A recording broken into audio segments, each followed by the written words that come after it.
I was surrounded by dead bodies. Being a mortician, I was used to it, of course. It used to creep me out a little when I first got the job. But eventually you get used to it, and it just feels like another day at the office. After a while, I started talking to them like live patients, which is actually a norm in my profession. You might think it distressing, working with dead people all the time, but I actually enjoy it. In fact, I find it rather peaceful. Yes, it's much better than dealing with the rambunctious eccentricities of the living. The dead have no complaints. They all act like model patients. My name is Mark, and I've been doing this for nearly 10 years. I work at the Cranhausen Funeral Home outside Detroit's North End, one of the oldest in the state of Michigan. The cemetery has graves with internment dates going back into the 18th century. The building itself is an old Victorian-era mansion, converted sometime in the early 19th century. Signs of antiquity show all throughout the ancient carpentry and masonry, giving it the atmosphere of an earlier time, when this region was almost entirely void of inhabitants. Our story starts in late December. In the wintertime, when the ground would freeze, we would have to wait until next year to begin burying the bodies. So until then, the caskets would be temporarily placed in another old building in the cemetery for storage until spring closed in. It was my job to roll them out and place them in their temporary resting place. We generally tried to do this in the evening, as the sight of caskets being moved around seemed to make onlookers feel a bit uneasy. I remember how cold it was when I would push that dolly loaded with a casket through the path to the back of the cemetery. I hated it. It was always so cold, and the dolly was heavy and would never want to maneuver in the snow. I would reach the old building exhausted and out of breath, only to have to place the casket on a rack and make the return journey with the dolly, still not wanting to cooperate. Sometimes, when I was loading those caskets into the old storage building, I could hear the loud creaking of the ancient lumber, accompanied by an uneasy feeling of being watched. The dead never bothered me, but there was something about that old building which I found rather unsettling.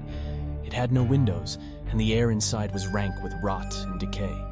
The smell of mildew was so potent it was nearly unbearable. It seems as though I wasn't the only one who didn't like that place either. I was working on embalming one of my patients. As I said earlier, talking to the dead is common for me, even though it's a one-sided conversation. As I worked, I was explaining to him I was gonna put him up in the storehouse until the ground thawed. And this was the first time my imagination got the best of me, because I swear to you I heard him tell me not to take him there. I laughed to myself about it, because after all, why would the dead care where they're resting at?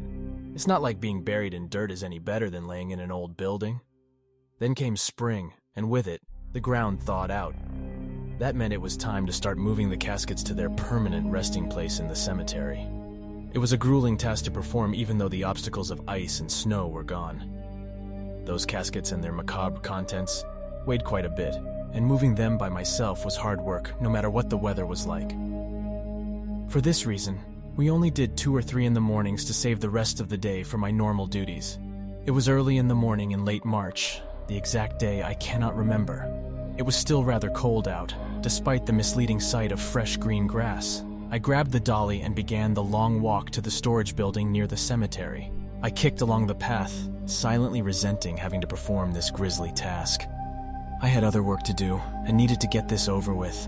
As I opened the iron door, it let out a loud creak, and I pushed the dolly inside. I hesitated for a moment, not wanting to enter, as the building still gave me an uneasy feeling. I put the dolly next to the rack with the casket I needed and began sliding the casket over. The old building was creaking loudly as I worked. First one end, then the other, I finally got it in place. When my imagination started up again, I thought I heard a whisper saying, "Get out!" Looking behind me, I saw nothing there and shrugged it off, getting ready to make my way back out.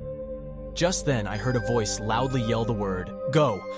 As rational thinking was being replaced by fear, I quickly shoved the dolly out the door, following closely behind it. I felt better just being back outside, and whatever I had heard quickly became irrelevant.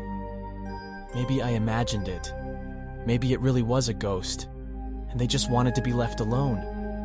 As I was mulling these thoughts around in my head, I heard another loud creak, followed by a loud crash. At first, I was scared to turn around. It was so loud, it took me a moment to realize I was okay.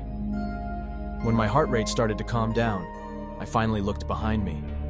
The old storage building had collapsed into a pile of rubble. All that remained now was a formless mound of broken boards, glass, and some nails. If it had happened just 1 minute sooner, I would have died right then and there. Then I started thinking, was that why I had heard that voice? Were my dead friends in there trying to warn me the old house was about to collapse? I think about it a lot, and there's too many coincidences to come to any real conclusions. But I did get one thing out of the whole experience. If a place gives me the creeps, I stay away.